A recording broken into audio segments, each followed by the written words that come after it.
Hey everybody, this is Chad King from the Torture Cast on July 22nd, 2019. I just covered the Giants versus the Cubs in game one of their 3-game series at Oracle Park, and what a game it was. The Giants were down 4-2 going to the bottom of the 8th inning, and they put together an epic rally capped off by Joe Panik's RBI double to put them ahead 5-4. And they won it with Sam Dyson coming into the ninth. He allowed a couple of runners, but got out of it. And the Giants win 5-4. Will Smith was not available because he did pitch in 3 out of the 4 games against the New York Mets. Just an epic game, so much fun. A lot of us didn't think it was going to happen, down 2 runs in the 8th inning, but this team is proving us all wrong. They just keep pushing the right buttons. Bruce Bochy is a mastermind. Whatever's going on in that clubhouse is working, and they've now won 16 of their last 19 games. In the post-game presser, Bruce Bochy, I was able to ask him a question, if you're able to check that out in the post-game video, about how the team is dealing with this revolving door of transactions and yet winning 16 out of 19, and how are they dealing with this? And he basically said, and I'm paraphrasing, that they don't really take too much stock in that. They just go ahead and put their nose down and grind and try to get every win out, and they're not thinking about that. They put it behind themselves every day that a transaction is made. So there's definitely a chemistry brewing. They know what the front office is doing and Zaidi's doing, and it seems to be coming to a front now in terms of wins. In the clubhouse, we were able to talk to Shaun Anderson, who pitched 5 innings tonight and didn't get the win, but pitched okay. He allowed 3 runs in 5 innings, and a couple of really mammoth home runs actually allowed by him. But he was asked, what's different? Is it different in the clubhouse with all this winning? And he said, yeah, basically, it's a lot better. It's a lot different when you're winning. Then we talked to Joe Panik, who delivered that game-winning hit, and he said, look, I've been struggling lately, but you just got to put your head down and grind it out. And he knows that he's been hitting the ball hard lately, and that if he keeps working at it, something's going to happen. It's a marathon and not a sprint, and that's what they do. I was also able to show him, they asked him about his line drive down the third base line. It was a foul ball that Sam Dyson, who was warming up the pen, had a hop, and I was able to find it quickly on Twitter, and I actually showed him the video in the clubhouse, and he appreciated Sam Dyson's vertical. So just an overall unbelievable win. The Giants keep rolling.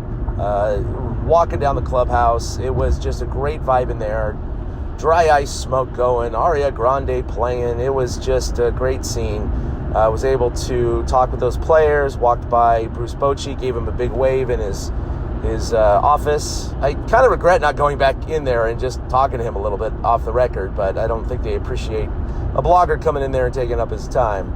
Also walked by Felipe Alou, was a surprise in the hallway, and then saw Brian Sabian and gave him a thumbs up. So just an overall unbelievable night. The Giants will send Madison Bumgarner to the bump tomorrow night. He has been fantastic as of late. His last start, he pitched 9 innings of 1-run ball. He is sub-2 ERA over his last 5 starts, and he does not want to leave this team. And with the Giants at 1 game over 500 now for the first time this season at 51-50, find themselves only 2 games back of the second wild card spot.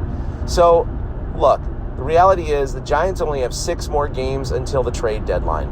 So, unless they go 0-6 or 1-5 or something like that in the next 6 games, I think Zaidi is happy. I know this throws a wrench into his ultimate plans of 3 weeks ago to sell and trade Smith and Bumgarner. I think now that he can actually sit back, wait for this team to perform over the next 6 games, and even if they don't do so well, I think he's faced with the opposition of the management and the fans, and of course the players in the clubhouse. Even if they have a little bump in the road this week, they all believe. They all believe that they can make the playoffs now. They all believe that they can do this. And with a 1-game playoff with Madison Bumgarner on the hill, who else would you rather have? And if they trade him and make the playoffs, they won't have him to do such a game. So I do think that Zaidi is going to be in a wait-and-see attitude, and he may not end up trading Bumgarner.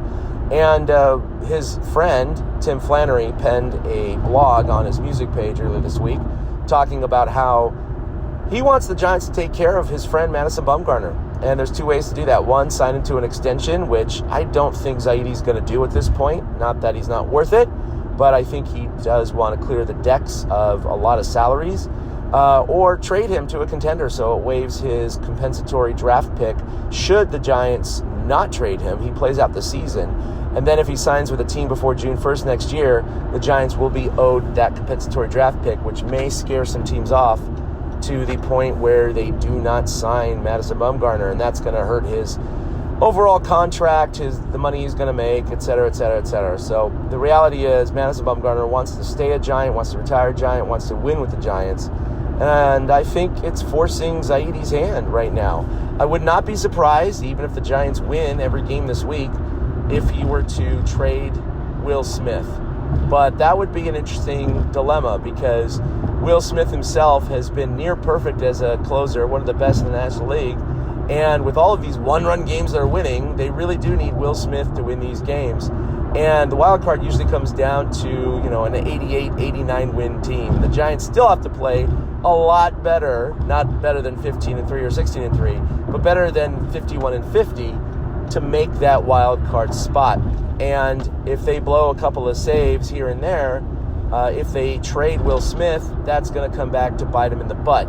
So, interesting days here for the San Francisco Giants. But once again, Giants come back from a 2-run deficit in the 8th inning in dramatic fashion and beat the Chicago Cubs, who had won 7 of 9 coming into tonight's game by a final score of 5-4. Check out our blog at torchcast.com. We recorded episode 173 earlier today. Me and Eric talked about this fantastic winning streak and touched upon all the things I just mentioned about. You can follow us collectively at Torchcast. Like us on Facebook. Follow us individually at ChadK21 and 2 Out Hits. That's with the number 2 for Eric. And hell, let's just enjoy the ride while it lasts. Anyway, this is Chad signing off, and we'll see you later.